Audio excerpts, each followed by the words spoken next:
Hello and welcome to Season 3, Episode 7 of Unlimited Opinions. I'm Adam Bishop. I'm Mark Bishop. Take two. Take two. And we are, of course, reading, not Jake Jackson's Myths and Legends. That was last season. I almost just said that. We are reading The Power of Myth, a conversation between the mythologist Joseph Campbell and the journalist Bill Moyers about mythology and why it's important today.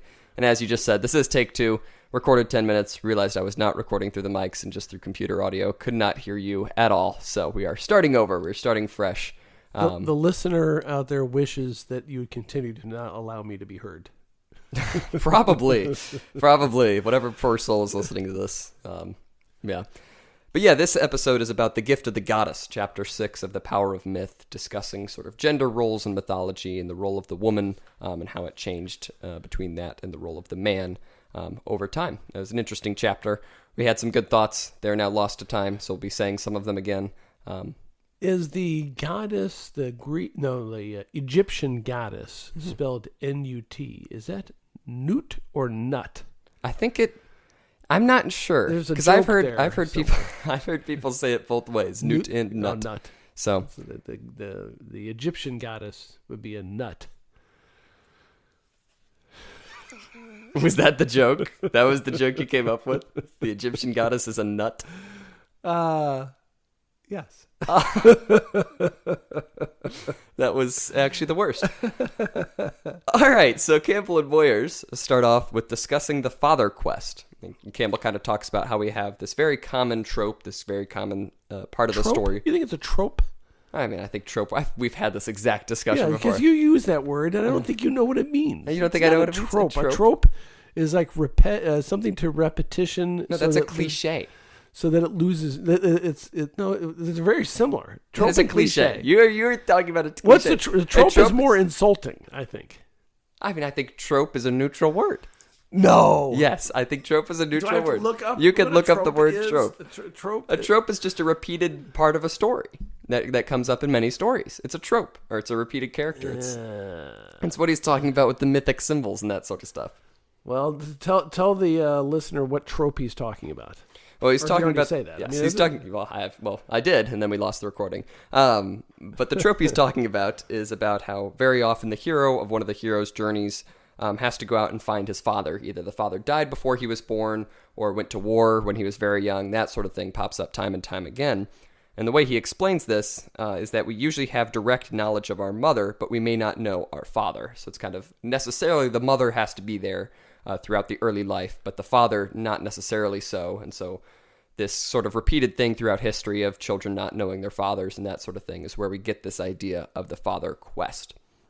And he takes it a little bit further than that, kind of explains it psychologically. I don't think trope is the word that you're looking for. You don't think so? I think you are looking for cliche, because trope is not a repeat. I always think it was a repeated use of some sort of storyline or something. Let me look it up. A literary trope is the use of figurative language via word, phrase, or an image for an artistic effect, such as using a figure of speech. Is this not figurative language? Is that not what he's describing here? Because he's saying everything is a mythical symbol. But you're saying it's a trope. It is a trope. It is a common trope. It is a common piece of figurative language. All right, fine. I win. But as I was saying, he kind of explains this psychologically as well, saying, now the finding of the father has to do with finding your own character and destiny. There's the notion that the character is inherited from the father, and the body and very often the mind from the mother. But it's your character that is the mystery, and your character is your destiny. So it is in the discovery of your destiny that is symbolized by the father quest. So really what he's saying, when you're going out to find the father, you're really going out to find yourself. Right. He really views sort of the father giving like the societal and characteristic part of the child, whereas the mother brings about the very physical part of the child, essentially. According to these stories. I don't think he's saying that's really what they give you, is he? I think he might. Yeah, I think he does. He does somewhat. I mean, he definitely applies it to the modern day. Yeah, I tend to agree with that thought. Yeah, and he gets more into that a little bit later. So I want to dive into that sort of stuff. Well, before you do that, I want to reiterate the comment I made the last time that was not recorded. Yes. In that he talks about how mothers are there, and so you have to go look for the father. But women are really coming along and equalizing that by abandoning more and more of their children. Yeah. The deadbeat dad docket at work can no longer be called the deadbeat dad docket. That's where the people come in because none of them pay child support, Yes. and so they put them all on the same smelly docket. And explain why they aren't making any payments to, for their children's welfare. Yes. Well, there's a rising percentage of women, so I applaud them. I for, don't think you should. No, I think because I don't think you should applaud women for banning their children. We want to equalize everything, don't we? Isn't that we want to equalize all outcomes and everything between the genders, and we need to have more deadbeat moms. I guess so. In the name of equality. Yes. Yes. I was able to think of a mother quest. Yes. What? Meet the Robinsons. I don't know. You don't know? It's an animated Disney movie from like 2008 or something. But the kid is an orphan, and he's dropped off by his mother at the beginning of the movie. And then he goes to the future, and he meets, essentially, spoilers for Meet the Robinsons, the animated Disney movie from like 2008 or something. But it turns out the family that he finds in the future is his own family, and he's the father of that family. But the reason... Or it was something along the lines. The reason he went to the future or something was because he wanted to track down his mother. Oh. That was one of his main motivations. Why would you go to the future to track down your mother? I don't think that was the point. Go to the past. I think he accidentally got to the future. Yes. But he wanted to, and then that was one of his main goals when he found out his son from the future had a time machine. He says, well, I want to go back and meet my mother. But then he decides not to at the end because he realizes he already found his family. And that's the moral message there. But that is a mother quest, I think. I consider those kind of time travel stories about families to be like horror, potential horror stories. You think so? Yeah. Well, I've told you my worst dream ever. Yes, story, you have. And that's about going back in time and then realizing you've screwed up everything that you had with you. Did I ever tell you my horror dream about the lottery? You have not. Yeah, so they had a big lottery. This do we have time for this? Yeah, absolutely. So we had a big lottery. It was $1 billion. Some guy in Illinois, or maybe a woman in Illinois, some person in Illinois won it. They report. I don't know if there's always a winner. Do you think maybe they just pocket it sometimes? But anyway, I mean, how are we supposed to know? And they take like half of the ticket sales as taxes. Yeah. Like the government takes half of that, and the rest of it goes in the prize pot, and then they tax like 40% of the winnings. Yes, the government's taking like 80% of it. Yes, but anyway, so the dream, such as it is, it's sometimes hard to really remember dreams, but. So the dream was, I never told you this. The dream was I won the. Okay, so how many times are you gonna restart the story? Well, I want to make sure I get it right because yes. So I win the lottery, huge lottery. And we're spending money, all this kind of stuff, and everything's free basically because you have so much money. If money is no object, so you buy everything, and then I'm a little light on the details because it's one of those dreams. It's kind of like it just kind of comes to you in waves, but you don't really act them out. The dream. But anyway, one of you becomes addicted to drugs because everything's available, and you become lazy, and you have all sorts of idle time. I think you die. Oh wow! And your mother has an affair and leaves me. Oh. And I think it was at your funeral that I am praying that I never won the lottery. That is awful. Right?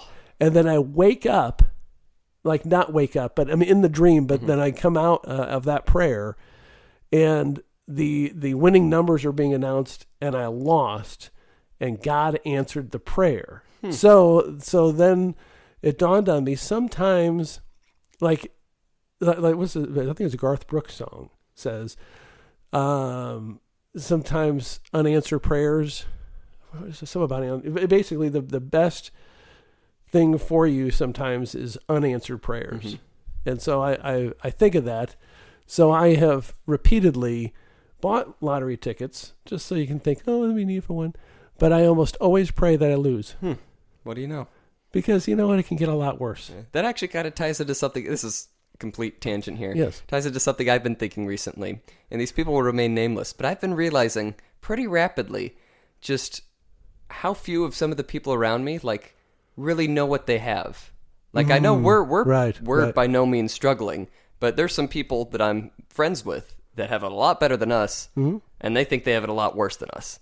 Oh, really? Well, I don't know if they think they have it a lot worse, but they don't know how good that Yes, they have it, right, and they don't right. know how much work they're going to have to put in the future. I think is the killer if they ever have to put in any Right. work in the future. Right. Um, Yeah, I think there's a lot of that going around where people don't realize how good we have it. I mean, we haven't had a real war yeah, since Vietnam. Yeah. You know, everything else has been of choice and is with volunteers and is far away, and nobody who doesn't sign up for it really gets affected by it.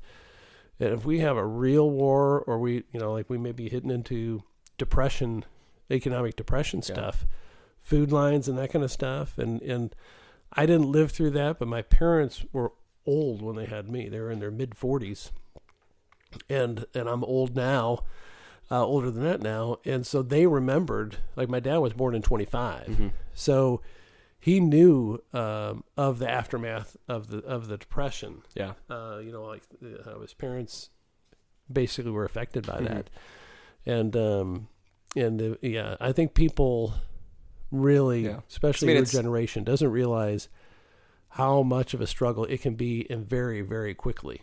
And I hope. I mean, it's not at all to that happen. extent, but I've just been thinking, I've pretty much consistently had a job since I turned 16. Right. And I can name one friend, a close friend of mine off the top of my head, who has done the same. And the others have just not, like, at all. Man, that's crazy. And it's just, That's and they've crazy. had ample money, either provided by their parents or other avenues and that sort of stuff. So it's just like, Yeah, that's no way to grow up, because I tell you that, when we hire people straight out of college at my office, coming out of those resorts that we call universities now is like coming off a cruise ship, and all of a sudden you're in the middle class America, and you got to work, and you got to pay for all those loans, for all your living expenses, and boy, it's a rude awakening. So what do you mean I got to go to a night meeting? Well, it's either you or me. Well, I'm the boss. I mean, maybe you should have to pitch in sometimes. But I think, and then I think that's a real problem. If you talk to any employers, honestly, they marvel at people that are like 30 or younger and how little they're willing to work and inconvenience themselves. And I think it's just because everything's been handed to them. And the colleges have been just terrible. College was a struggle when I was young, and I think it shouldn't be better than your living standards when you get out of college. And it is so much better. Oh, absolutely. I was astounded when we were doing college tours with your older brother. I'm like, what the hell is this? It's Club Med. These people walking around and workout clothes, and I'm going to go to the gym. I'm like, when you're at work, and who paid for those clothes? Those clothes cost more than my suit.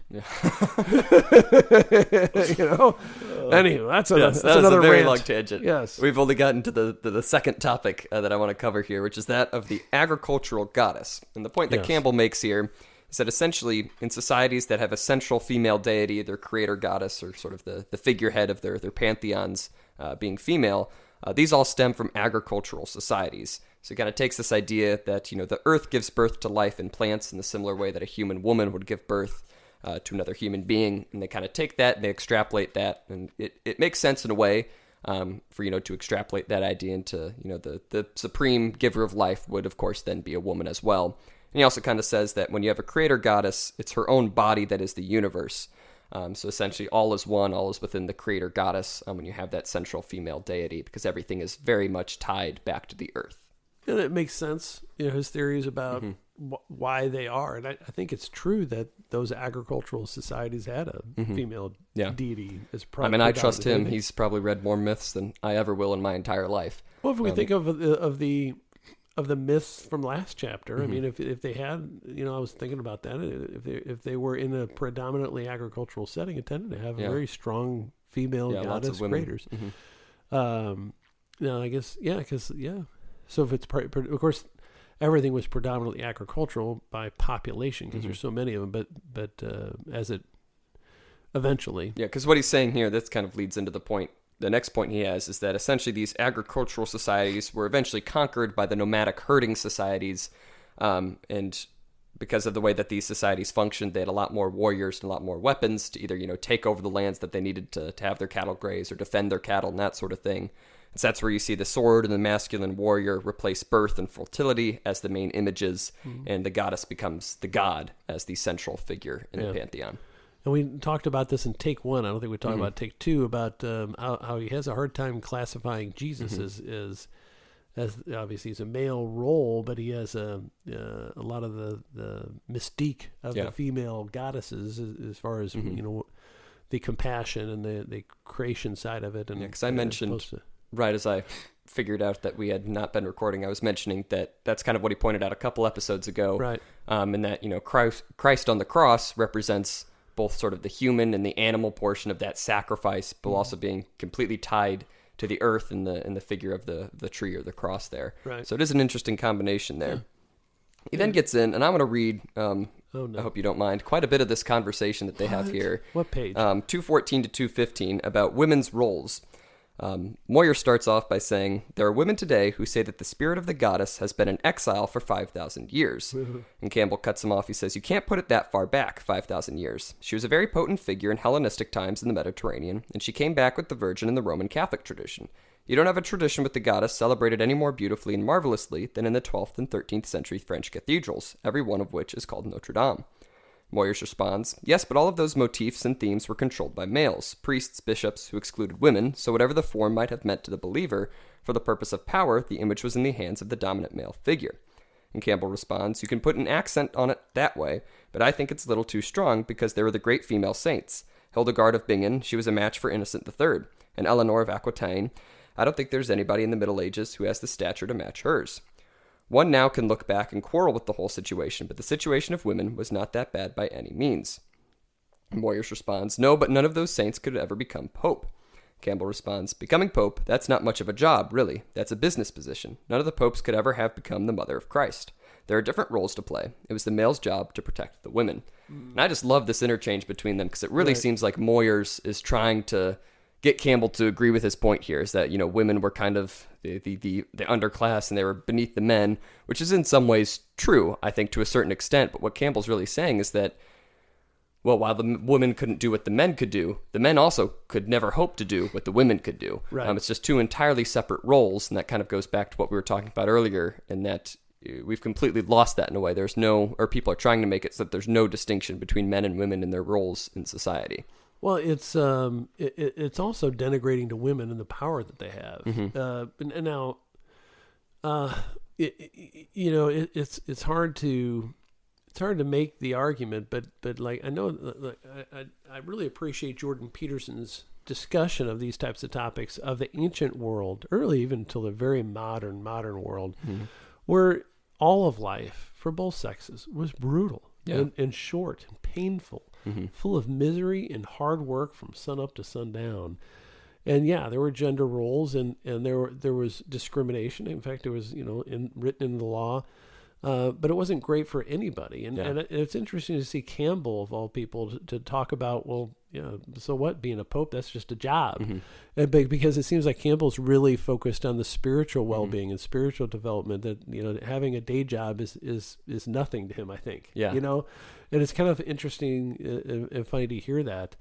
It also reminds me of, well, never mind, I won't even say it. I'm not going to go there. I was going to say something politically incorrect just for the point of it. I'm sure you would. It was just gratuitous. Yeah, I'm sure. But he goes on to say that the paternalistic, idea grew from the idea that women are meant to be protected, and that kind of comes with it, the idea that women are booty or goods, and when outside one's own society, they kind of are treated in that fashion. It kind of goes on to say that every society reserves love and compassion for those within the society, and it's aggression and abuse that's projected outwards. What he's kind of saying there's, of course, women were often discriminated against. He says, when a city was invaded, the men would be killed and the women would be taken and raped because they were seen as booty, which he says arises from that idea that they were meant to be protected, which is absolutely horrible there. But he's saying that's what every society has done since the dawn of time. You look at your own women with a lot of respect and with a lot of love, but you can treat the outsiders with exactly the opposite of that. Well, and the guys would all be murdered. Because, and they, sometimes they'd have rules about, any male over the age of a certain age because that kid would grow up, if he was too old, he'd grow up to murder you. Mm-hmm. And so if you get them young enough, you can indoctrinate them into your society and they won't be a danger. But otherwise they murder all these kids. Mm-hmm. And it was a brutal existence.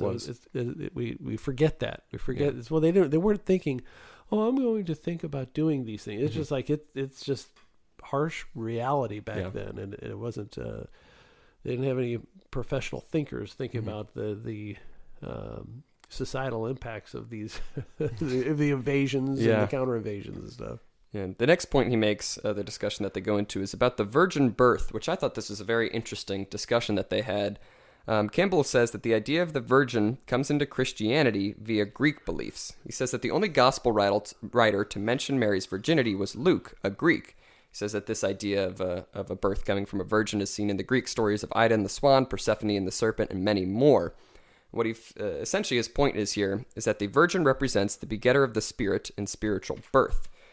He says that we should think of the virgin birth as a symbol of us. And he says, have we died to our animal nature and been spiritually born as a spirit of compassion? That's essentially the bottom line that he draws with Jesus, is that we should see ourselves as Jesus, being reborn in that spiritual nature outside of our animal nature. But I do think it's interesting that he claims that this really only comes from the Greek, and it's kind of transferred into Christianity in a sort of roundabout way. Which is interesting because that's like one of the chief features of Christianity as we think of it nowadays. But it's interesting that he claims it's kind of almost an anecdote, I guess, by one of the four gospel writers. Yeah, and I think he kind of minimizes it a little bit and kind of. I think he's stretching it with these other examples, as if it must have come from just a Greek tradition and is just following the Greek tradition. Because he even goes on to talk about how Buddha was born from his mother's side, kind of like a similar type of creation myth type of thing. So I don't know that it's as unique of a story and also as relatable to the specific examples he says in a limited way. I think it's, anyway. He does make an interesting point in this next section where he talks about the images of death and birth. And he says that Christian fathers took the symbols of pagan gods. And he says here on page 223, they say so themselves. Read the text where it is declared that those forms which were merely mythological forms in the past are now actual and incarnate in our Savior. The mythologies here referred to were of the dead and resurrected god. Attis, Adonis, Gilgamesh, Osiris, one after the other. The death and resurrection of the god is everywhere associated with the moon, which dies and is resurrected every month. It is for 2 nights or 3 days dark, and we have Christ for 2 nights or 3 days in the tomb. So it's another interesting point he makes here is, what images were taken from past traditions and which were really original to the life of Jesus and that sort of thing, which is an interesting discussion, I think, absolutely. But yeah, it's definitely not a unique thing to have that idea of death and rebirth. I mean, we see that in all kinds of mythologies, but it's an interesting point that he makes, and that the Christian fathers somewhat acknowledge that, I think. Yeah. You have nothing to add on that topic? Not really. Nothing? Okay. You seem disappointed. I am. I thought you'd have more to say about that. I really don't. You don't? No, I'm sorry. Well, I guess that's all right. I can come back to it in another episode. I'm sure you will at some point. He then goes on to talk about the feminine and masculine characteristics. This is, I think, one of the most interesting sections in this chapter here, is that he says that we all possess male and female characteristics, and our life is just spent honoring or suppressing one or the other. And he kind of compares it to the yin-yang symbol from China. And he says that there's the light spot, and in the light one there's a dark spot. And that's how they can relate. You couldn't relate at all to something which you did not somehow participate. That's why the idea of God as the absolute other is a ridiculous idea. There could be no relationship to the absolute other. I agree with that. You agree with that? That you have to have some part of the other within you to relate to it? Well, yeah, I think, yes. I don't think there's any way to get around that. I mean, and of course, if you go to the biblical, the statements that were created in his image, but I think it's true that it would be really hard to relate to an other god, like some sort of scorpion god or something. Yeah. If there was no connection to that god, then how do you have any sort of relationship with that creator or godlike figure? Don't you think? Yeah. So you'd agree that in order to relate to a woman, you have to have some sort of feminine characteristics? I think you have to be human. You think you have to? Yeah.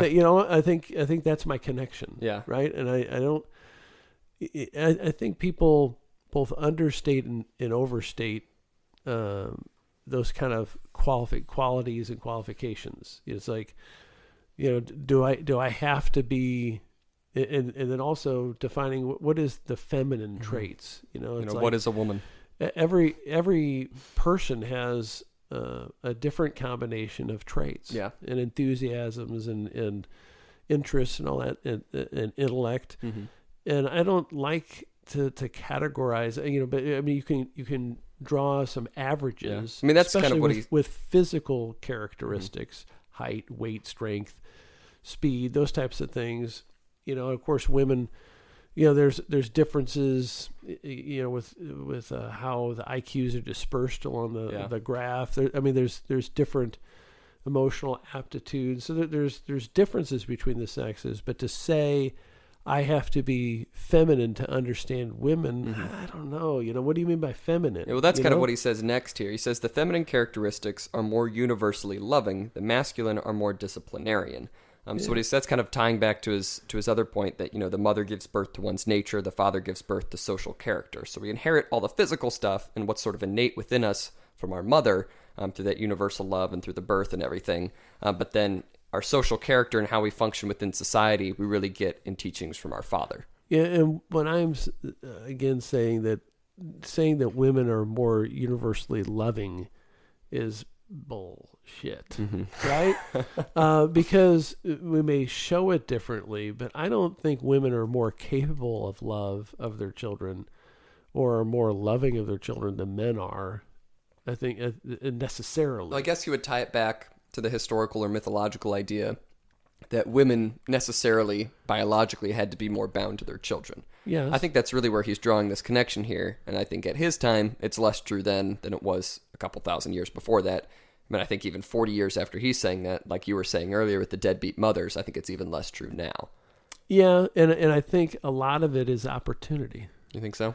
Yeah, and well, I one of my pet peeves that I've had for many years is when a newscaster will say, "Well, everybody loves their children." Well, not everybody loves their children. Some of them rape them, some of them murder them, and the murdering of children, statistically, the guys are going to beat the women on that one. But it's not unheard of to have a woman kill her children. And beat and abuse them and all that kind of stuff. So I just don't like these kind of universal things. I also don't like, I don't know if this isn't necessarily what he's saying here, but I think if you kind of extrapolate this idea of, we get this from our mother and this from our father, it's kind of denying a little bit of the individual, I think. Right. And, really, I don't think we just blankly inherit whatever we hear or whatever we're taught or whatever we're born with. I think a lot of that is just up to us to decide because we do have that free will and we do have that intellect that we all have to make our own path. I am going to make a counterpoint to my earlier point. Okay. And maybe a little bit to that point you just made, which is there is some truth to the father being more of a disciplinarian role. I didn't say, the only, but more of a disciplinary role and almost like a corrective. Yeah. And I think when guys get married and have children, I think they get domesticated to a certain degree. Think so? Just out of reality. You have, I've talked about the grind before, being in that relationship, both with the wife and the children, it does structure you differently mentally and emotionally and all that kind of stuff. But I think that's part of the problem we have with the fatherless youth. Yeah. Now that's kind of what I was just about to say. Is that you do have there is something to be said for the influence of men generally. I just don't like these overgeneralizations about women are this and men are that. So I was going to make, I think the point that you just made there is that something in favor of Campbell is you look at all of the families that have no father. Correct. And those children grow up with higher rates of crime, statistically, much more. Much higher. For crime, I think it'd be, for drug abuse, for suicides, for lack of educational and employment. I mean, across the board, it's just it's a huge, the kids can overcome it, but it's a huge disadvantage. I think it'd be interesting, this is entirely theoretical, but if you could design some sort of test to measure, I guess, sort of the compassionate versus the I don't know what the counterpoint to that would be, but design some sort of test that you could compare between, children living in a single mother household and children in a single father household, and see if like that sort of whatever traits that they have kind of correlate to whatever Campbell's saying here. Because I think it would be somewhat correct. I don't think it's to the extent that he's saying, that you would see more compassionate children of just mothers. I think the problem with when we look at single mothers and single fathers is that they're almost never single. They're just unmarried, right? Because there's always some dude coming around that's even worse than the original dude, or some new gal. And just to see this is one of my next gripe of societal gripe of which you have many. Yeah, these people that prioritize their current love interest over their children. Yeah. I don't get that, man. Yeah. I've said before, if I hurt you guys, maybe once, but I'd still be here. But if I really hurt you guys and I was a danger to you, I'd be out of this house, or she'd be out of the house with you guys, and vice versa is true too. Meaning my wife, your mother and your father. I mean, our primary duty is to protect the kids, and I'll be damned if I bring anybody else around here. You know what I mean? And I don't, but people do it all the time. So some of that is skewed. Yeah. So a lot of it is just the chaos of having so much different of it is people coming in, as opposed to a stable mother and father home.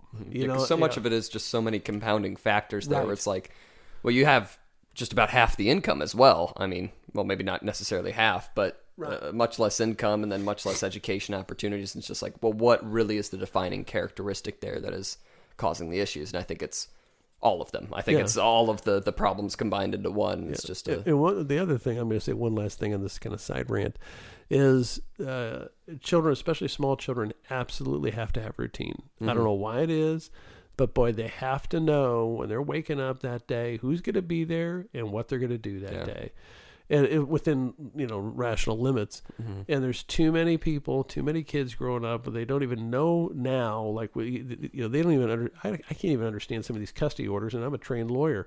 It's like, wait a second, what Tuesday of every other Tuesday the kid's going to be here? What the heck are you doing to this kid? And that's in a divorce situation where parents are involved, and there's just too many chaos with partners coming and going in these kids' lives. And I think that's most or a lot of what's going wrong, because like I said, it's almost, you say, well, I'm a single mother. Well, then why are you dating 3 dudes? That's not single. Or I'm a single father. Well, how are you a father? You haven't seen the kids in 3 months. That's not a single father. That's just being a jerk, right? But anywho, so I have many rants on that subject, but I can tell. I can't even remember where we were with these things. We were talking about the feminine and masculine characteristics. Yeah, I get them, as long as you talk about generalities. I think it's kind of a disclaimer, but he really, I think, overestimates, that one is one and the other is the other. If that makes sense? Yeah, I think, he draws too much of a line between this is woman and this is man. I think there should be a line that is drawn in some characteristics, but I think just saying all of these like personality traits are solely women, all of these traits are solely men, I think it's an overstep. Maybe we're oversimplifying what he's saying. This is kind of just a pretty brief discussion between these two guys. But anyway, we probably beat that dead horse. Yeah, probably. He goes on to talk about society kind of as a whole here in the last couple pages here. And I really like this quote from him. He says, all this hope for something happening in society has to wait for something in the human psyche, a whole new way of experiencing a society. And the crucial question here, as I see it, is simply, with what society, what social group do you identify yourself? Is it going to be with all the people of the planet, or is it going to be with your own particular in-group? This is the question, essentially, that was in the minds of the founders of our nation when the people of the 13 states began thinking of themselves as of one nation, yet without losing consideration for the special interests of each of the several states. Why can't something of that kind take place in the world right now? And I think that's sort of one of the big questions that's sort of on the debate with everything. I think especially when you look at sort of, globalist policy and that sort of stuff versus the more nationalist side of things. What should we prioritize, first our own nation or people outside of that, essentially? You kind of see that with like the European Union as well, with the UK leaving that. I guess that's still kind of relevant, and sort of who do we align more with, the human as a whole or the people of our specific nation? Well, yes. The 13 colonies had to struggle for years to come to an understanding and have a certain amount of trust. Yeah. Even after winning the Revolutionary War. I mean, especially after, it seemed like. Well, the first Constitution failed, or the Articles of Confederation. They had to completely rewrite it. Yeah, because it was a little bit too loose. Yeah. And there wasn't a commitment initially to have anything other than some sort of confederation, kind of like like the early versions of the European Union before they became this more of a monolith and a controlling enterprise. But I don't think we're going to see in my lifetime any sort of international governance because there's no trust or faith between the nations. The 13 colonies worked because they were all generally on the same side against the other already. And they just had to figure out, okay, how are we going to make sure this thing works for everybody? And they put in a lot of limitations on governmental power from the Unified 13, which of course has been totally expanded in the ensuing 250 years or whatever. But it's just not possible when you have other countries that are a lot of other countries don't have a rule of law. Now, of course, we're sliding into lawlessness ourselves, but it's just because I think in certain specific issues it has come up very recently. I think especially with like the pandemic and like I think there was a debate over whether or not to give like the UN or maybe it was the World Health Organization some sort of jurisdiction over determining what countries have to lock down and that sort of stuff. And that sort of specific situations, it's like, why do we have a global body essentially that has the jurisdiction over one nation and that sort of thing? So I think it has come up a couple times recently. That's going to be the over my dead body thing and literal dead bodies. There's a push.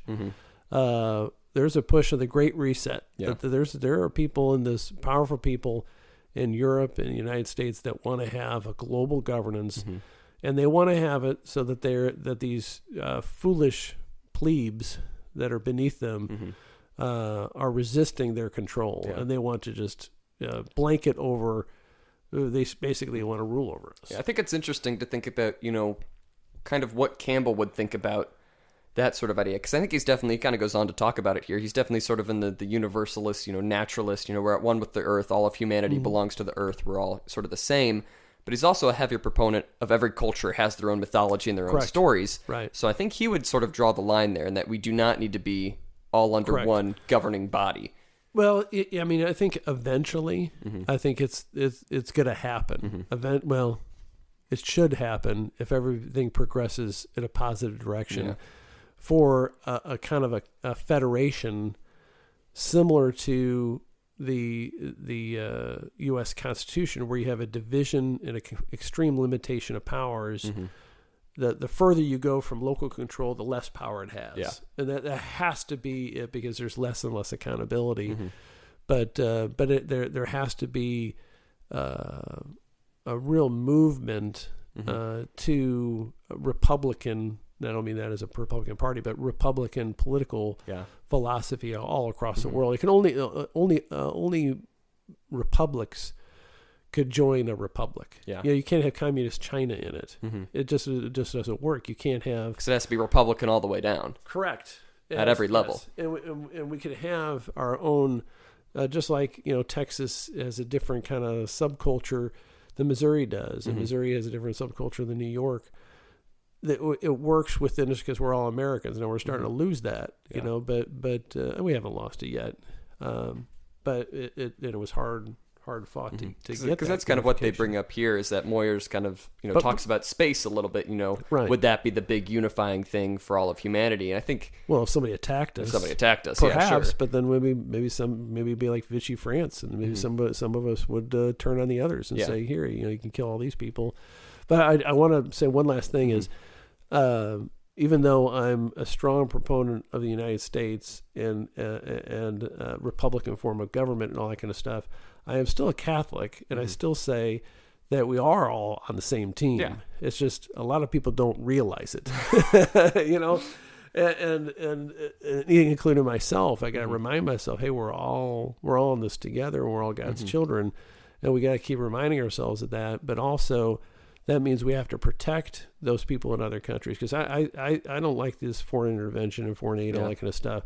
But if we're going to do it, we ought to do it with strings attached, meaning that, hey, these people get a vote and they have certain inalienable rights too that can't be taken away by the majority in that country. And I think that's really what if we really push for that for the last 50 years, we would have seen a lot of more positive growth, as opposed to just having, supporting coups to overthrow a dictator we didn't like for a dictator we do like, because we had a lot of that stuff going on.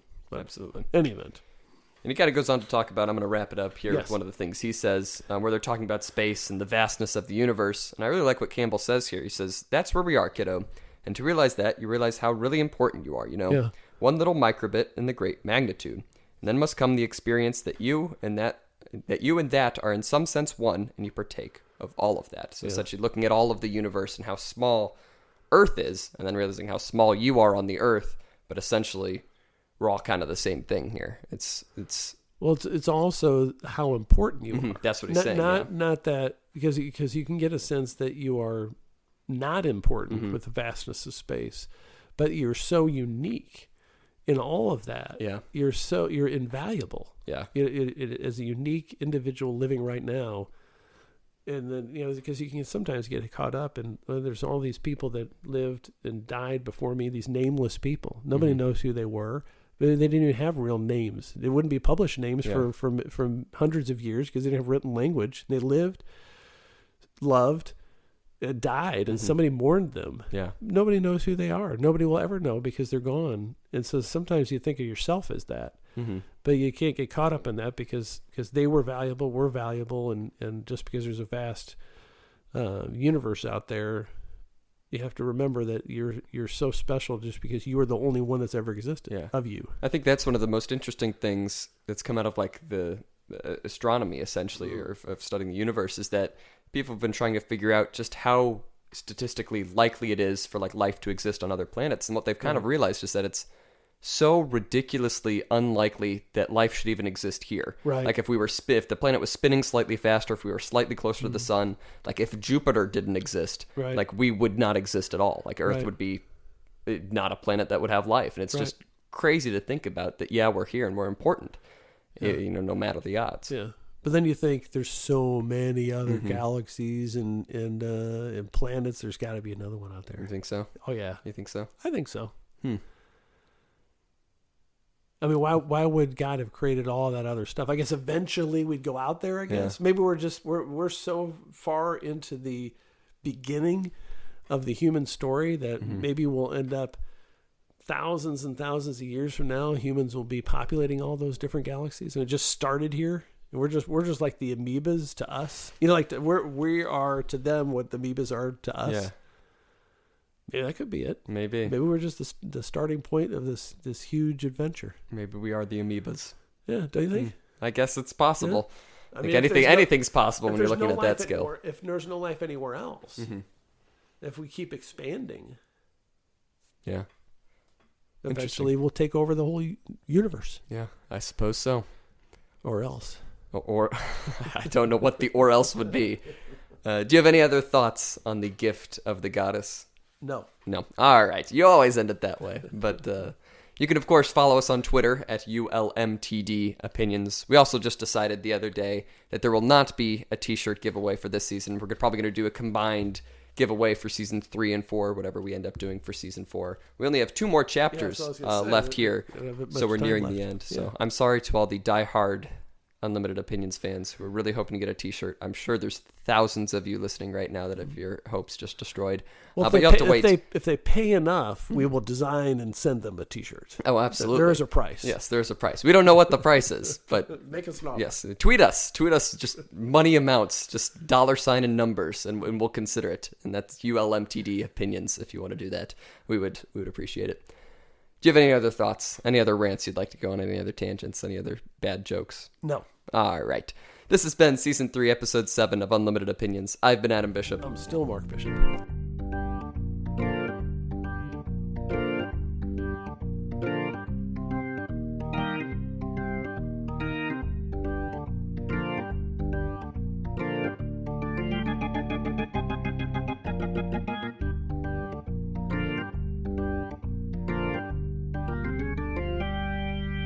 I still am upset with your nut joke.